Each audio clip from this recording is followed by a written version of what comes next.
got the serious look just like y'all got. That serious, intense look. Because he's trying to find his way. He's trying to figure it out. It's frustrating. I'm trying to listen to God. I got my own flesh and my pulling me here, my own desires, my family, my friends, all these things is distracting me from the truth, and it's difficult to give in, especially when you're young, man. But if you can go through it, you'll come out like gold. If I can go through the fire. They don't want to go through the fire. They want to get the lotto and go to Jamaica and the Bahamas and do their own selfish thing. But he said, if you wait till I exalt you, I give you the desires of your heart. But it's difficult to wait because everybody in a hurry. Technology, it's fast, it's in a hurry. They're angry, they're frustrated, they ain't got time, they're on the cell phone, they want to text message you, y'all in the same car, you gonna text message him, he right there. You know what I'm saying? Everybody in a hurry, I don't know where they going, but when they get there, oh, they gonna be sorry.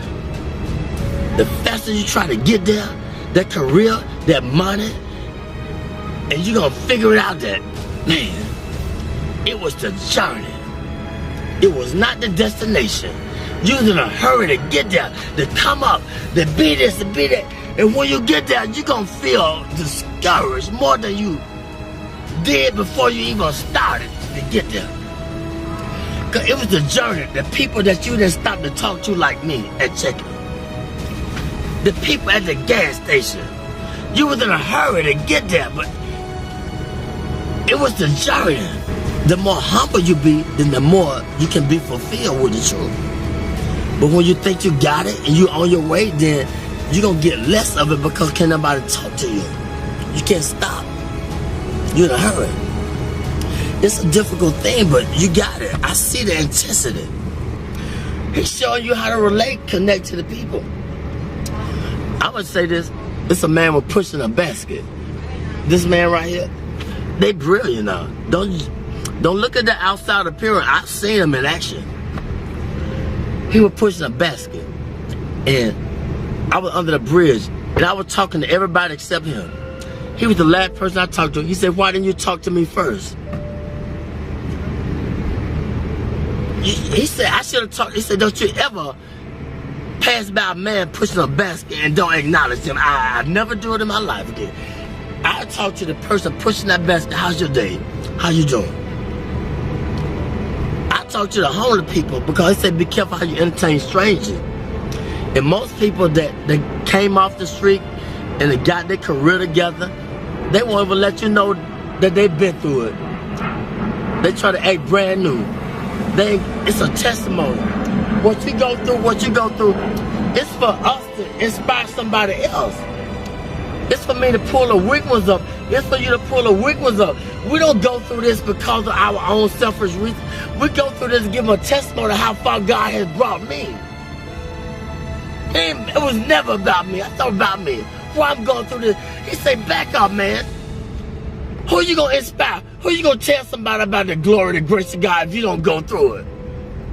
Get out of yourself. And once I step back, I be seeing the deep things of God. And so I don't play with him. I don't ask him for a lot.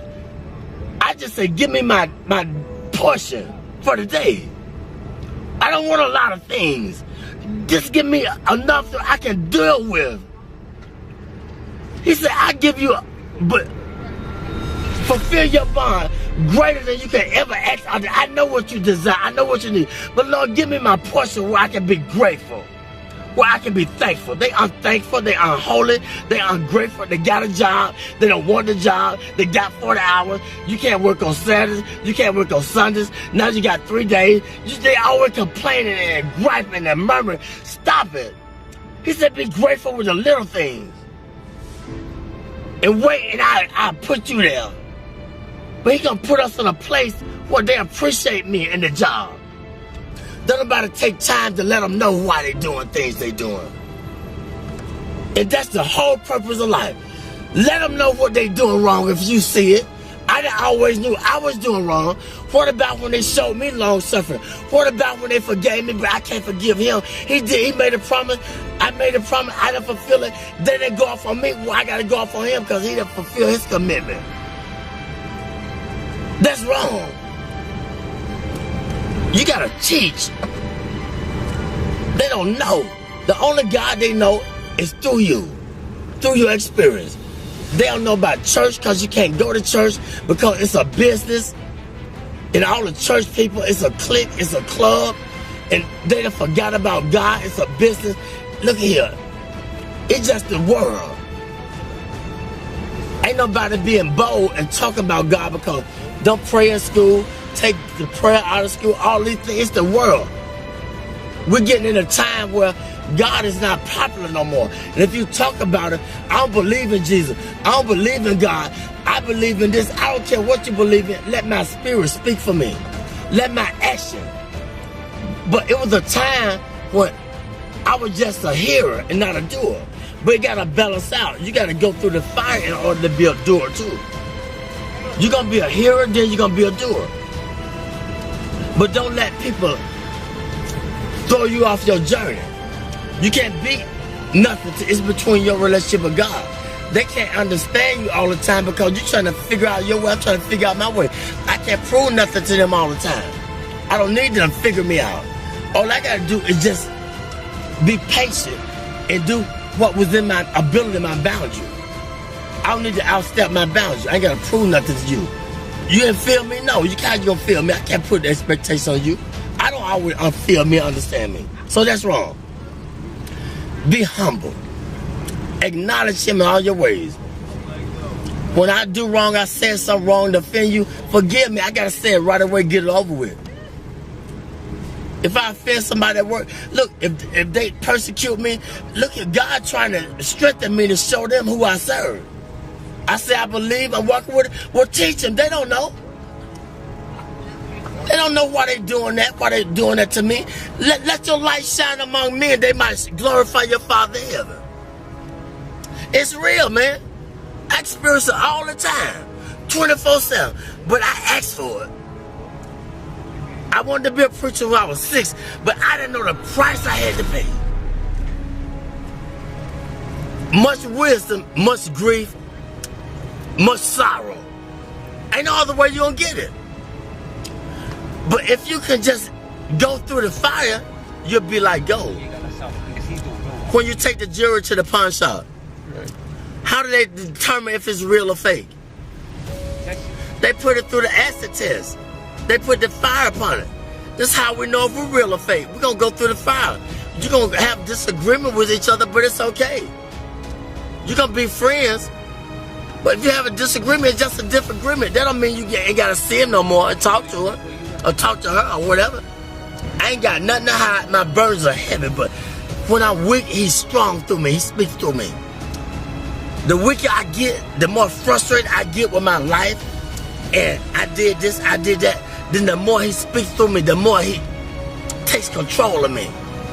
That's just where he wants you at. Get frustrated. That's when he gonna speak through you. But he gotta get you in that point where ain't nowhere else to go but to him. He said, those that I love, I correct them. I chastise them. When you go to jail, it's called the Department of Correction, rehabilitation. But we get mad at the correction. He said, if I didn't love you, I would correct you. He could have took our life. Amen? Amen. He could take the life. But he corrected me. I just thank God for y'all. But this is what Solomon asked. Solomon was the wisest man that lived. He had everything that man could desire. But one thing God said, leave the foreign women alone. But he couldn't understand why he had a desire for the foreign women. But see, the Lord knew that they were going to turn his heart against him. They were going to make him idol worship and build a God. But he didn't understand it. And I'm going to say this, the preacher, he searched the world out. He said, I want to know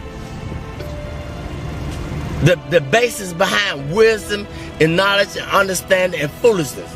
See, you can't know wisdom and knowledge and should be a fool, but we don't want to be foolish. That's the only way you're going to get it. You got to be a fool first. How you going to know a fool when you see a fool? How you going to know foolishness if you haven't been foolish?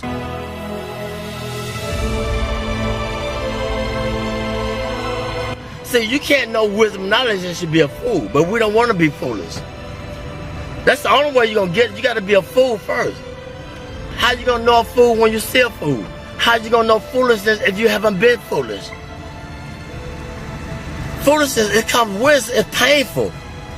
Because we think we all of that. We got a lot of abilities. We can create. We can be inventors, but we're limited. If I understand that I'm limited, then that's when God takes control and gives me the wisdom that I desire. Humility. Be humble. If you don't understand your purpose, ask God. But ask Him in sincerity. What's my purpose, God? Did you ever ask that question? What's my purpose? Why I'm here? What am I meant to do? But sometimes He can't tell us all at once. It might be too much.